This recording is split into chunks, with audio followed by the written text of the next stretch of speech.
देखिए, मैं 2 एग्जांपल्स दूंगा आपको सर। यंगस्टर्स की भी बात करूंगा, जीतने वाले इलेक्शन का भी बताऊंगा, और लास्ट इलेक्शन जिसकी हाई कोर्ट में केस पेंडिंग है, जिसका ऑर्डर नहीं आ रहा, उसका भी बताऊंगा मैं आपको। जब पहला मेरा इलेक्शन हुआ था, बहुत टफ इलेक्शन था वो, और मैंने और हफीज़ लाशारी साहब ने इलेक्शन से एक रात पहले ही फैसला कर लिया था कि इलेक्शन का कल रिजल्ट कोई भी हो, सैटरडे वाले दिन होता है, मंडे की सुबह उसी तरह हम सुबह 8 बजे सिटी कोर्ट के गेट पे खड़े होंगे। तो अल्हम्दुलिल्लाह जीतने के बाद मैं पहले सिटी कोर्ट गया, सुबह 8 बजे मैं सिटी कोर्ट के गेट पे खड़ा था। लोग शौक में थे कि आप तो जीते, आप क्यों आ गए। मैंने कहा नहीं, आपको सबका शुक्रिया अदा करना है, ये मेरी विक्ट्री नहीं है, ये आप लोगों ने मुझ पर एक रिस्पॉन्सिबिलिटी डाली है कि मैं आप लोगों को रिप्रेजेंट करूँ। इसी तरीके से अब जिस इलेक्शन का रिजल्ट का इशू हुआ है, जिस इलेक्शन की सारी ये डिबैकल हुआ है लास्ट ईयर, उसमें भी सुबह 8 बजे मैं सिटी कोर्ट खड़ा था, मैं और हफीज़ लाशारी साहब गेट पे।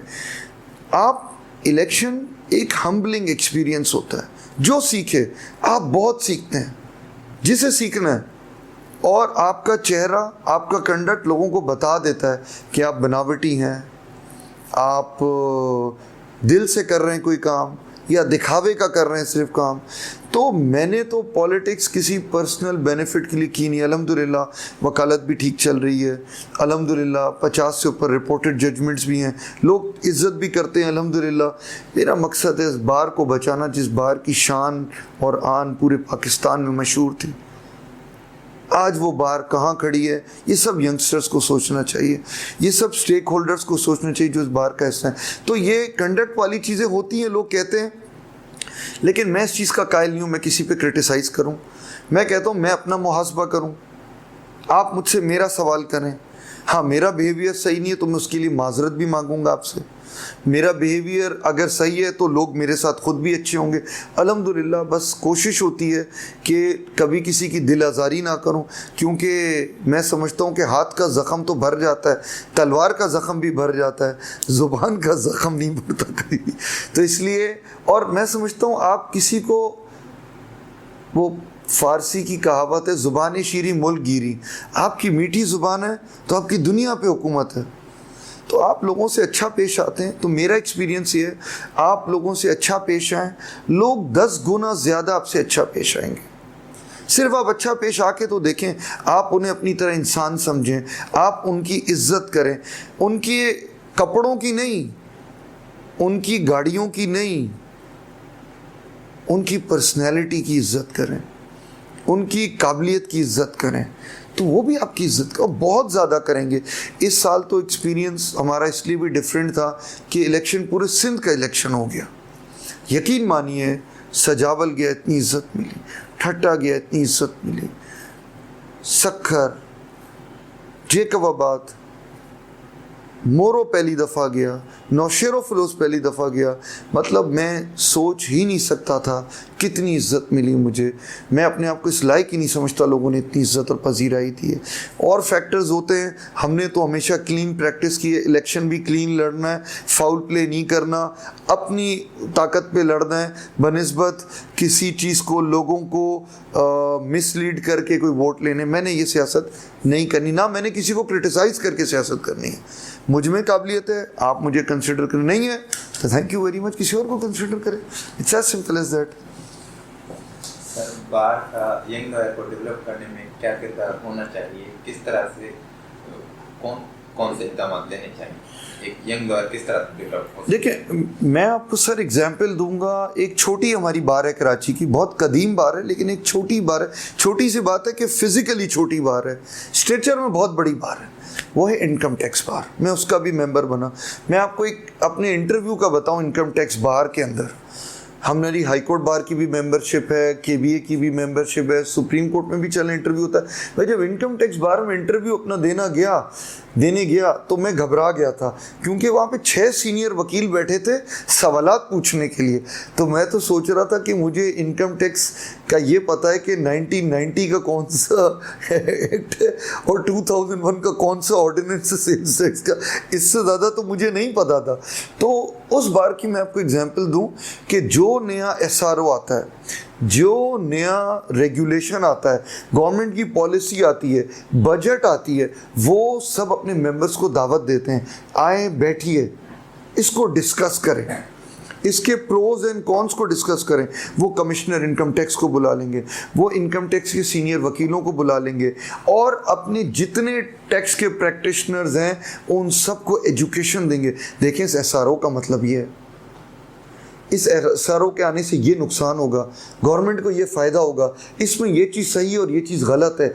गवर्नमेंट अपना पॉइंट ऑफ व्यू देती है जब कमिश्नर्स बैठते हैं, वकील प्रैक्टिशनर्स अपना पॉइंट ऑफ व्यू देते हैं। अब उससे होता क्या है, जितने लोग सुन रहे हैं, समझ रहे हैं, वो उस SRO को समझ जाते हैं, उसका पर्पस क्या है, उसकी एप्लीकेशन क्या है। इसी तरीके से हमारी बार्स में ये चीज़ होनी चाहिए, डिस्कशंस होनी चाहिए।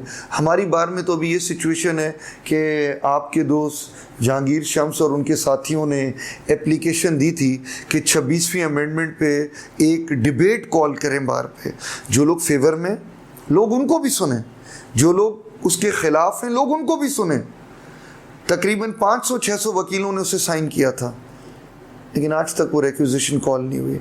तो जब डिबेट नहीं होगी तो लॉ की अंडरस्टैंडिंग कैसे होगी, आपको समझ कैसे आएंगी बातें। तो ये हमारी बार की मेंबरशिप तो इतनी बढ़ गई है, लेकिन क्या क्वालिटी अभी वही है, ये आप सब ने अपने आप से सवाल करना है, मैंने नहीं कर बताना। तो देखिए ना, अगर डिबेट इन इश्यूज पे नहीं होगी तो किन इश्यूज पे डिबेट होगी? कि टाइल्स कौन से लगने चाहिए, ये डिबेट होनी चाहिए। AC नई कब लगे, ये डिबेट होनी चाहिए। हम नया फानूस लगा रहे हैं बार में, ये डिबेट होनी चाहिए। अरे खुदारा, आप बच्चों की डेवलपमेंट के लिए क्या कर रहे हैं ये बताइए। आप कहते हैं, बार के बहुत से लीडरान ने कहा हम रिटेनरशिप्स दिलवाना चाहते हैं। ओ भाई, अमीन लखानी साहब ने आज से 10 साल पहले पिटिशन की थी, डिसाइड भी हुई है, उसी पॉइंट पे दोबारा पिटिशन की हुई है। क्या कोर्ट अपना पॉइंट ऑफ व्यू चेंज कर देगी? नंबर 1। नंबर 2, क्या आपने यंगस्टर्स को ट्रेन कराया कॉर्पोरेट लॉ में? क्या आपने उन्हें सिखाया कि 2017 में जो कंपनीज एक्ट आया उसके क्या पर्पसेस हैं, कंपनी किस तरह ऑपरेट करती है? क्या आपने SECP के बारे में उन्हें सिखाया? स्टॉक एक्सचेंज और इन सब बॉडीज के बारे में आपने उन्हें बताया? कौन कंपनी उनको हायर करेगी? कंपनी सिर्फ उस आदमी को हायर करेगी जिसकी उस फील्ड में एक्सपर्टीज होंगी। वो क्या बार के कहने पे किसी को हायर कर लेगी? वो कहेगी भाई मुझे वकील वो चाहिए जिसे काम आता हो, ना कि मैं अपने कंधों पे किसी को ला के बिठा लूं जिसे कुछ आता ही ना हो।